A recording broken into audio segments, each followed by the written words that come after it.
I'm Michelle Silvestri, I'm the marketing manager for OpenAthens, and I'm going to talk to you today about marketing OpenAthens to your users.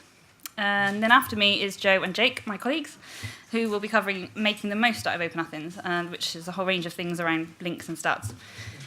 I'm normally the kind of person that begs, tells, or pleads with people to speak at these conferences, so this is a new thing for me. And when I'm nervous, I do talk too fast, so I apologise for that. But luckily, this session is being recorded, and we will share the slides. Questions I'll take at the end if you've got any. So during this session, I'm going to be using Slido. So if you could all pull out your phones, go to slido.com and put in this tag, then I'm collecting ideas. So while I'm talking, if you've got any ideas around marketing OpenAthens to your users, or anything that's worked for you, or anything you'd like from us, we can pop it into this and we can discuss them a bit later. But to make sure you're all awake after lunch and that the tech is working, I'm just going to ask you to take part in a poll using the app. So what superpower would you all like if you could have one? I don't get to vote as the admin, but I think I'd probably choose... Yeah, teleportation. I recently came back from New Zealand. That was a long flight.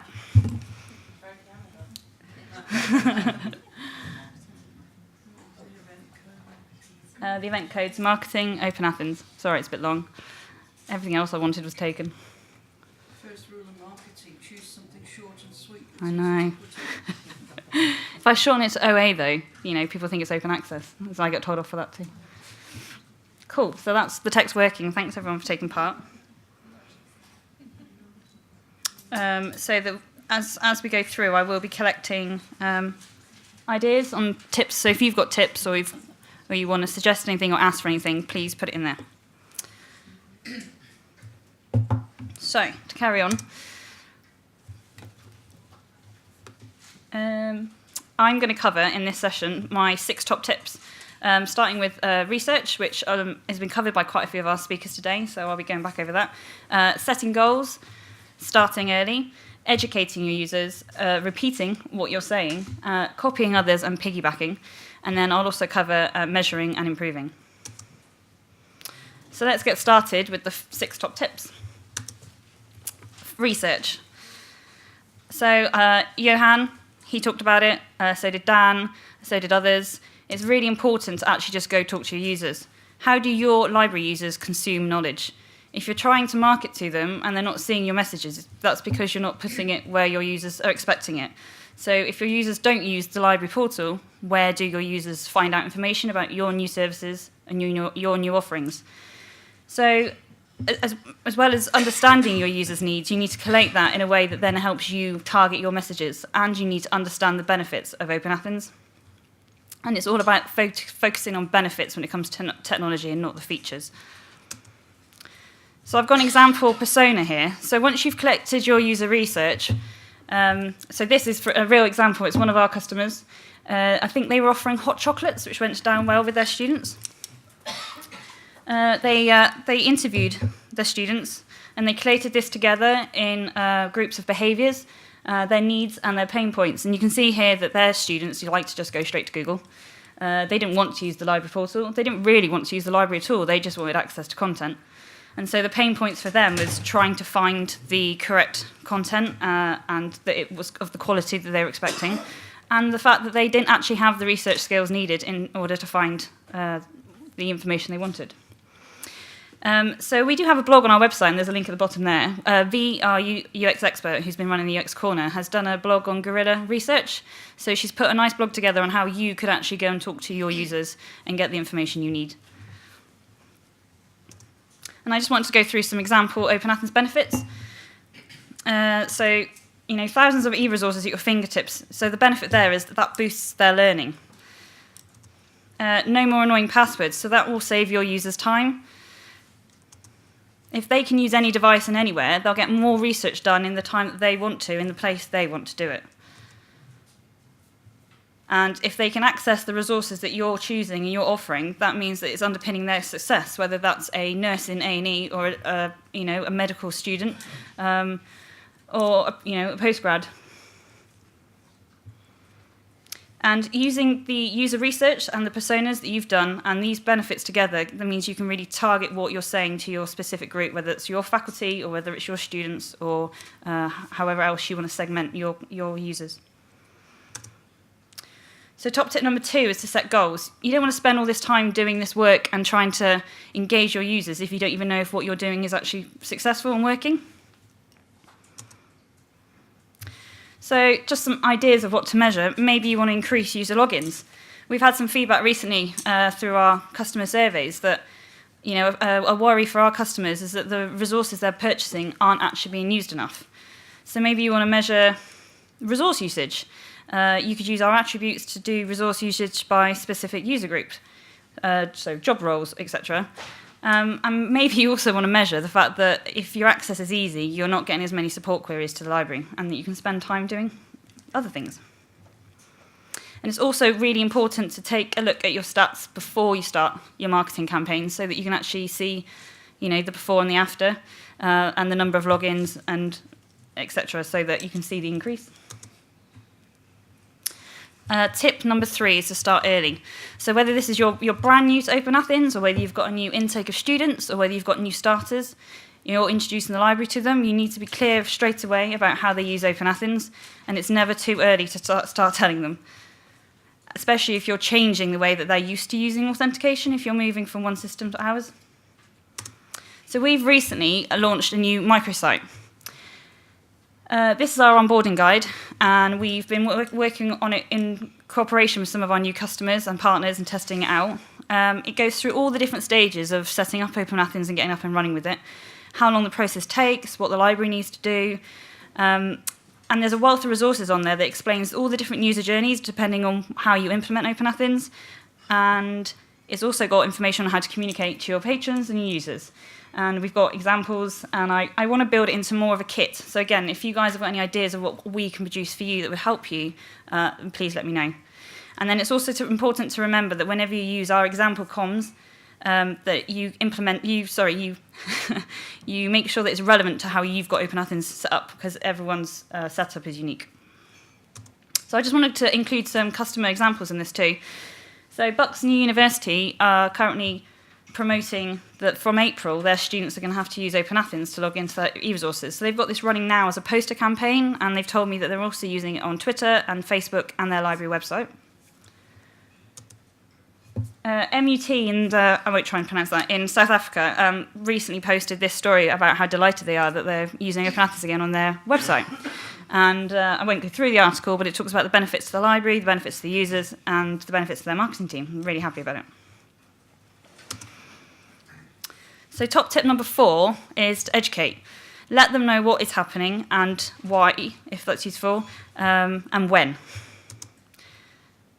So in marketing, there's a range of promotional ideas that you could use, and it's important to know that you don't have to think about all of these individually and that you have to do lots of work. And again, because you write it for one type of content, you can share it for other types of content. So if you're putting together a news story or a blog, you can use that in newsletters. You can break it up and put it onto social media. If you're going to create a how-to guide, you could make that into a how-to video using screenshotting programs. You can offer bite-sized training sessions, you could offer webinars, and if you see any of your users using OpenAthens easily or well, then you could use those as an idea or a case study to promote to your other library users. So it's just important to write once and share many, and don't think that you've got a lot of work to do writing new content for all of these different types of promotion. So I've got a few more examples. On the left here, we've got Ulster University, and on their website, they've got a really detailed guide that's really simple to use of how to log in with OpenAthens using their university's credentials. Then on the other side, we've got an NHS library who are tweeting about the fact that they offer bite-sized training. Then the University of Bolton have got a really detailed PDF that's downloadable from their library publication site. And Georgia Tech, who are part of Galilei, I think they went live last summer, they've got an FAQ on their page, and they've also got a how-to video. So the video just takes through screenshots of someone logging in, the fact that they need to go and find their organisation and that they sign in with their university credentials. I mean, it's not ideal, but at the moment, that is how their users need to log in. So the video is less than 2 minutes, and it's really easy to follow. And they've done it using screen capture software. So. And then I also wanted to share some social media campaigns that I've seen our customers doing. So the NHS libraries are quite good at, they do a lot of tweeting. So they register campaigns promoting people to go to the actual self-registration site and create an account. And then we've got the Royal College of Psychiatrists at the bottom who are saying, please contact the library and ask for an account. Another NHS library, Newcombe, they used December and the Advent idea around an OpenAthens. Good that you're agreeing. So day 4 for them on the Advent calendar was to log in with OpenAthens, and that OpenAthens is the key to their resources. So I thought that was really good. And did you know campaigns? I mean, we run these too, and I see them a lot. Did you know that your students have access to Dynamed via OpenAthens? So, you know, just keep telling the message. Tip 5, the really important one, repeat. You can't tell users how to do something once and assume that they've either seen it or heard it. You're going to have to tell them again and again. So in marketing, there is this really old statement that says there's a rule of 7. I mean, that was from advertising years ago, where they decided that a consumer needed to hear something 7 times before they were going to act on it. But there isn't a real number. You know, the real rule is that it's not cast in stone, and you've got to repeat, and you've got to do it again. And you've got to try different methods. And now we're in the digital age with social media, and social media can touch someone multiple times per day. So it's not about doing it 7 times, it's about doing it again and again and again. And as I said earlier, because all users might not all engage in the same way, you've got to do it on different platforms. Tip number 6, copying others and piggybacking. So copying others, you know, go to Twitter and search for OpenAthens, and you'll see what other customers are doing. You know, you can steal their best ideas. By piggybacking, I mean there's plenty of awareness days, awareness months, awareness events, and they are very good to kind of ride on the back of. And again, the NHS is a good example of this. So recently, they tweeted about the fact that it was Nutrition and Hydration Week, so they pointed out to their users that they could get access to this particular topic using OpenAthens and browsing. Another NHS library used the hashtags around the Eating Disorder Week and, you know, informed their users again that the relevant content was available to them. They just needed to log in with OpenAthens. So I was just wondering if anyone has, and my tech's not working. That's always good. So I might have to do it the old-fashioned way if no one's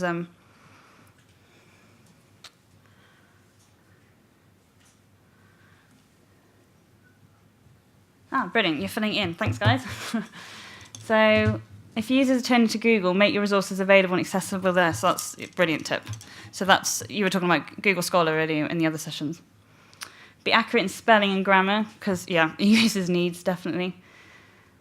That's because on the first thing... Bite-sized training, then. That one was wrong.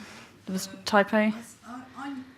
The very first thing where it had users' needs, there was no apostrophe. Oh, okay. But on the next one, there was. My fault, sorry. On the next one, there was, so whoever did that. Display around your environment on site. So, yeah, important, like poster campaigns and drop-in sessions on site in your library. And you've shared a link, so that's brilliant. Thanks, Helga. That's really useful. No, so that's a really good question. Users don't necessarily need to know about OpenAthens, but at the moment we're talking about the fact that all publisher sites are not brilliant UX-wise. You know, Kieran's talk earlier, it demonstrates that a user gets confronted with options to sign into Shibboleth or sign into OpenAthens or know your federation. On our website, on our resources list, I've provided wafeless URLs for everything. Okay. So the user can click on SynAll or ProQuest or whatever it is, and it takes them straight to the OpenAthens login point, so they don't have to faff around looking for the right organisation. Yeah, okay. That's exactly what we and some other organisations have done. We've actually embedded wafeless links Embedding wafeless links. I'm repeating Yes. for the point of so everyone can hear, and because this is being recorded. So great. And I've got to see that someone's asked for downloadable posters. So yeah, with the new brand, I want to offer a marketing pack for you guys to be able to download and use our messaging. So we will be providing that for you. So I'm just going to switch back to the presentation as we're coming towards the end. Measuring, improving. So we've gone through the six tips, but I just wanted to also cover, if you didn't know, Twitter's got quite a detailed analytics package that you get included. And, you know, if you do different types of Twitter campaigns, for example, you did a Did You Know versus an advent or a register, you can see which of your tweets get most engagement by looking at your Twitter analytics dashboard. If you don't have Google Analytics hooked in with your library portal or your library website, I really recommend it. But my favourite point around Google Analytics is annotations. So if you send out a newsletter or you release a new blog or you do a new Twitter campaign, what causes the peaks to your website? And so if you annotate that you've sent on that day you've done a newsletter or you've done a blog, you can directly link up what you've done and what the peaks are on your website. And of course, there's OpenAthens. And I won't go into too much detail with this because the guys will take over next.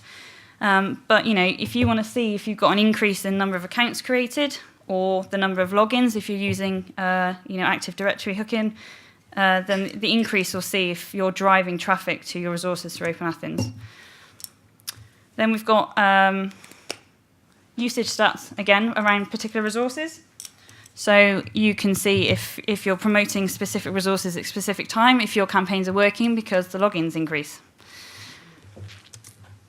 And then there's the attribute stats. So if you set up attribute groups that kind of match your personas and the user groups that you've looked at right at the beginning of your planning, then you can see if your marketing to faculty, for example, is working versus your marketing to your undergrads or your postgrads.